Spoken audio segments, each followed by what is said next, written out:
It's Milwaukee's new Energy 1069, and it's Brandon hanging out with Miguel, R&B superstar in the Energy Studios. How you doing, man? Welcome. Thanks for having me. No problem.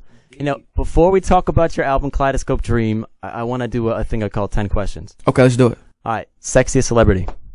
Charlize Theron. First job? Bank teller. No, I'm sorry. I was a pool cleaner. A pool cleaner? Yep. Nice. Okay. What's your favorite curse word?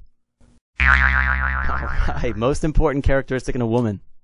Lips. But it's probably her eyes, though. Yeah. What was your first concert? First concert, Dwelle. Nice. I like Dwelle. All right. If you weren't an R&B superstar, what would you be doing right now? I'd be a photographer. Good. I'd probably be a bad one, but I'd still probably be a photographer. All right. At least you know what you want to be. All right. So you're out on a date with your girl. Is texting off limits? Depends. On what? If it's business or... It just depends. Okay. I agree with that, though. It depends. No, I get it. Yeah. I'm the same way. Yeah. I'm the same way. All right. Favorite non-alcoholic drink? Favorite non-alcoholic drink? I just started drinking coffee this year, and I'll tell you that's probably my favorite alternative to water. So at this point, black coffee? Yeah, black coffee. Right. Okay. What's your favorite cocktail? Jack and Coke. I'm a whiskey man, so. I heard you like Jameson. I do drink Jamie too. Jamie. Mm-hmm. So Johnny Walker. So I went and got you a bottle of Jameson No to welcome way, you to dude. Milwaukee. Say word. Yeah, bro. Thank What? you. That's for you. Thanks for coming to You Milwaukee. see how bright my eyes are right now? Thank you for stopping by the Energy Studios. Just like that, some Jameson. See what you can do. If you This could is drink that awesome. with anybody, who would you drink it with? A celebrity.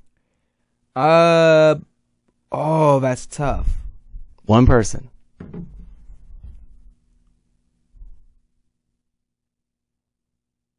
Samuel L. Jackson. Nice. I love it. Yeah. I love it. All right, so now we got the 10 questions done. Now we can talk for real All stuff. right, let's do it. It's your second album, Kaleidoscope Dream, Miguel. And what's different about your new album compared to your debut album? Oh man, I think this album is more dangerous. It's definitely darker. It's grittier. It's just edgy, overall.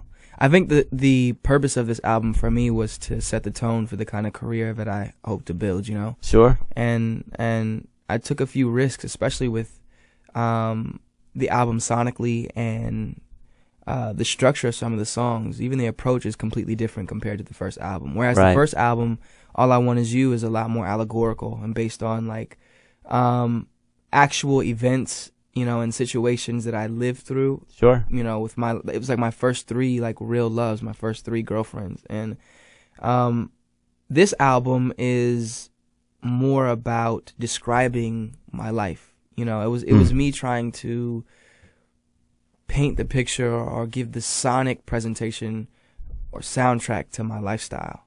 And because I was coming from that perspective, I was so much more focused on the overall texture and the color and the way that the music kind of just felt. So the lyric kind of takes a background to the feel.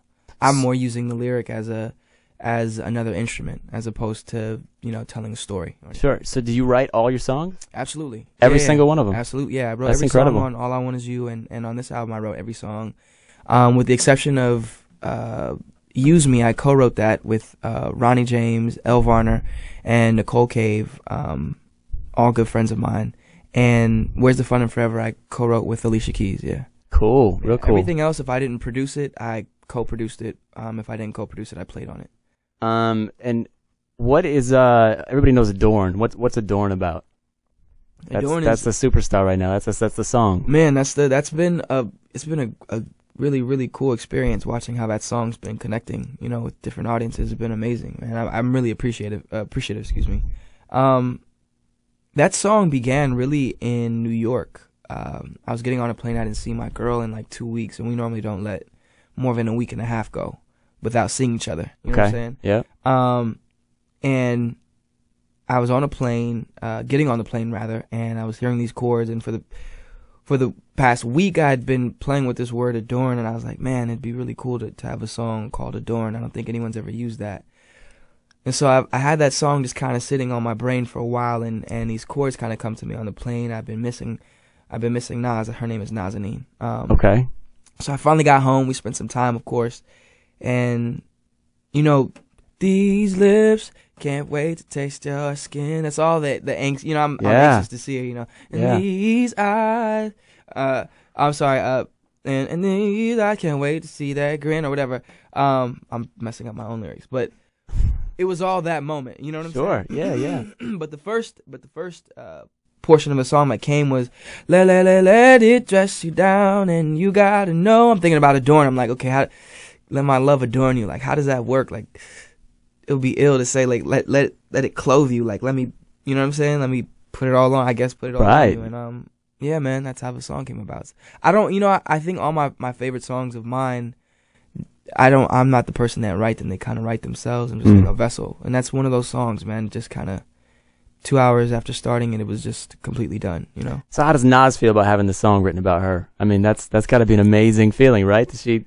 You know, interestingly, with the exception of Girls Like You and Quickie, Sure Thing, All I Want Is You, Adorn, were written about Nas. Yeah. Fantastic. About the same woman, so. You're making us all look bad. Nah, man, you get to play the song for the woman that you love, you know what I'm saying? Oh, yeah. That's a good way to spin it. I love that. Yeah, I love it. So are there any featured guests on this album? You know what? This album, it was really important because this is like I said, supposed to be a sonic representation of my lifestyle. Mm-hmm. I didn't want to dilute it with too many like features. Sure. I mean, matter of fact, I didn't really want to feature anyone. And it's just more just because I felt like the music was strong enough to stand on its own, and I love collaborating, but I think as a brand new artist and an emerging artist, it's important that people kind of start to really understand like where I'm coming from as a whole before I start to bring other elements in. I kind of want them to really get familiar with me first. Sure. And because this album is such a, you know, for me it's like I believe it's going to be a statement in my career. I'm really proud of this album. Yeah, I like it a lot. I just wanted it to be like our conversation. Sure. You know, just you and I having a drink of Jameson. You know what I'm saying? Nice. Not like you, me, and all my friends. Sure. You know what I'm saying? Yeah, like, I kind of want you to get to know me like that, and I think it's special for that, and I miss that. Mm-hmm. From you know some. Oh, it's unique. That's good. That's good stuff. Yeah, thanks, man. So what's next? I mean, you're on tour right now with Trey. Yeah. Trey Songz, El Varner, and myself are on this Chapter 5 tour. I'm bringing my Kaleidoscope Dream experience. So that's my band and my lights, and it's a lot more touring on the horizon. I love to tour, man. I miss those artists that were just always, you know, on the road. I miss that. Oh yeah. You know, all my favorite bands, all my favorite artists are always playing, you know. And I mean, regardless if you really like my music or not, I just encourage everyone out there to just go see your favorite artists live. Go see them in a live setting. You'll never know them like you'll never know them like you will live. You know what I'm saying? You'll never get to know them like that. That's been one of my things I've been trying to do lately is go see all my artists that I love. Even if I don't like them, go see live music because it's there's something special about it. You know, a CD is great. Listening to it on an MP3 or on your computer is great. Right. But seeing it in person, seeing someone perform and put like love behind that, it's just there's something special about it. So the crazy thing is you never know the energy that you're gonna get and receive at a concert. You know what I'm saying? Mm-hmm. And it's as a fan of music, I think some of my favorite music fan moments happen when it felt like the crowd was one with the artist. Yeah. And it may only last, you know, a split second, but there's a moment, there's just magic moments that you can't quantify, you can't pay for that. You know what I'm saying? And that's what music is all about. It's that feeling, you know what I'm saying? That's what makes music and I hate to be cliche, but you know, what is it? The language, universal language, excuse me.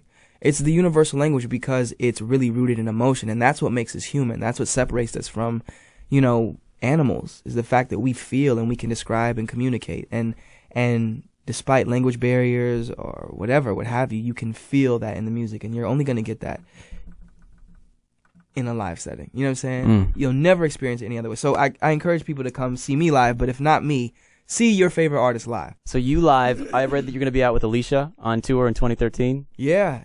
Alicia Keys in May. Well, I'm headlining a tour a European tour. Okay. Which has been a blessing, man. I couldn't do that last year, so we're doing Europe in January. Then I'll come back for Alicia, and then after Alicia, I have a really big tour to announce. Right after her with an amazing artist as well. So I'm really excited about that. When are you going to announce that?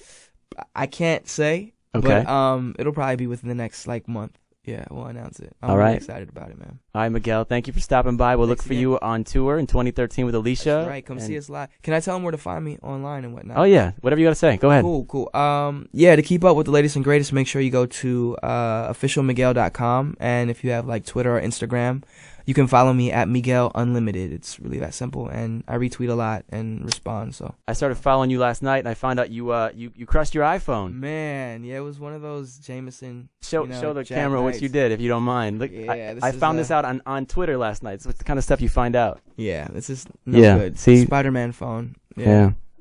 Yeah, it's a no good. Our spider web phone, rather. Right. Everybody does it, though. It was an eventful night, though. I had a great time. The story's behind it. Thanks for coming by. Thanks, man. Thanks for having us. All right. All right.